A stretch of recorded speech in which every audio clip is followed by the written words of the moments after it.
এবারে বইমেলা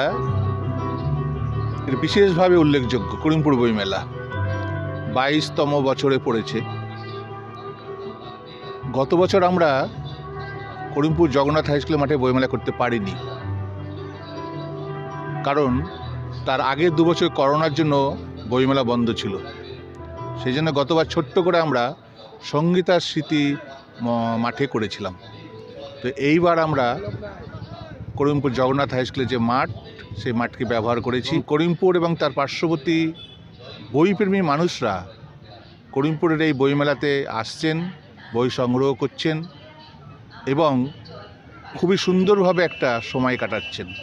আগামী বছর আমাদের আরও কিছু বেশ নতুন নতুন ভাবনা নিয়ে এসে বইমেলাটাকে আরও কীভাবে প্রাণবন্ত এবং আকর্ষণীয় করা যায় সেই ব্যাপারে আমরা আমাদের কমিটি বসবো এবং সিদ্ধান্ত গ্রহণ করব।